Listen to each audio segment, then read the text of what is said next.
Setiap detik dalam hidup adalah perjalanan. Setiap perjalanan terdapat sebuah pelajaran. Langkah demi langkah yang telah kulalui memberikanku pengalaman yang begitu berharga.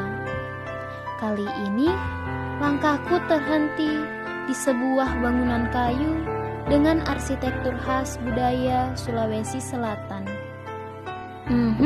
Yap, sekarang aku lagi berada di Museum Karang Patingaloang loh. Sebuah museum yang dibangun sejak tahun 89 dan selesai pada tahun 95. Museum ini adalah museum khusus yang dibangun untuk mengenang riwayat hidup Sang Karang Patingaloang. Museum ini berada di kawasan Benteng Sumbaopu, sebuah benteng peninggalan Kerajaan Goa yang masih ada hingga saat ini.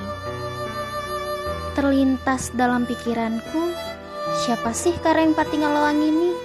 Mengapa namanya diabadikan menjadi nama sebuah museum? Kususuri setiap sudut museum ini, perlahan demi perlahan, dan akhirnya mulai kudapati jawabannya.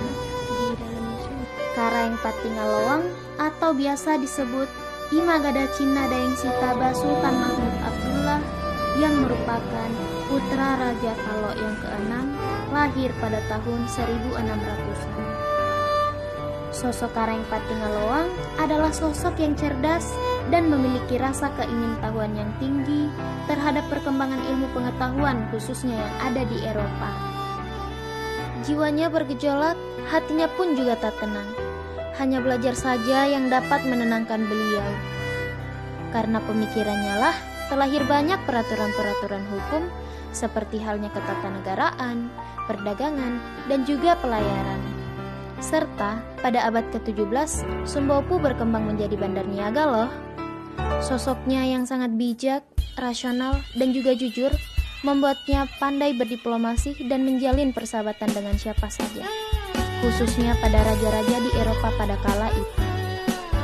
Bahkan di usianya yang baru menginjak 18 tahun, Karang Patingaloang telah fasih berbahasa asing, seperti berbahasa Yunani, Italia, Prancis, Belanda, Arab, Spanyol, Portugis, dan bahasa lainnya.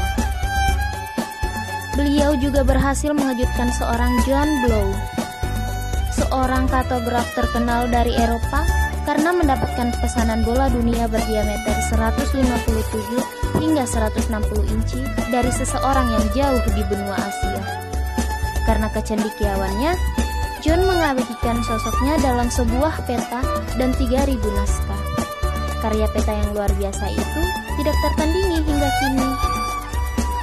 Museum Karang Patingaloang mendefinisikan identitas dan latar belakang budaya melalui koleksi yang terdapat di dalamnya, seperti halnya sejarah tentang kejayaan dan keruntuhan Sumbaopu, perlengkapan upacara, dan juga pengetahuan yang pernah hidup di masa lalu, serta benda-benda hasil ekskavasi pada situs Benteng Sumbaopu kalian dapat jumpai di museum ini loh. Penataan melalui gerakan dalam ruang membentuk persepsi pengunjung dalam memperoleh informasi, sehingga mampu memberikan pengalaman yang unik bagi siapapun yang berkunjung.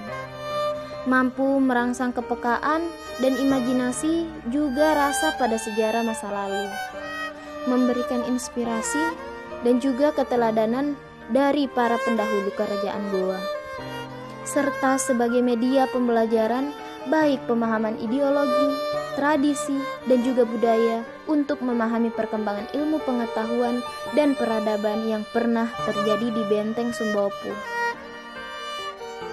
Akhirnya, setelah mengelilingi Museum Karang Patingaloang, ada beberapa pelajaran yang dapat kupetik, yaitu kita harus belajar sampai kapanpun seperti Karang Patingaloang yang terus belajar hingga ajal menjemputnya. Semangat pantang menyerah harus dimiliki seperti para pendahulu kerajaan Goa yang memiliki semangat pantang menyerah dalam mempertahankan bangsanya, serta akidah yang kuat yang harus dimiliki agar kita tidak mudah goyah terhadap godaan yang dapat menghancurkan kita ke depannya. Apabila ketiga hal tersebut, agama, pengetahuan, dan semangat yang tinggi yang kita miliki, maka kejayaan sudah dapat dengan mudah kita raih. Museum Karaeng Patingaloang mengajarkanku tentang pentingnya sejarah. Benar kata penting. Jika kamu tidak tahu sejarah, maka kamu tidak tahu apa-apa. Kamu adalah daun yang tidak tahu bahwa kamu adalah bagian dari pohon tersebut.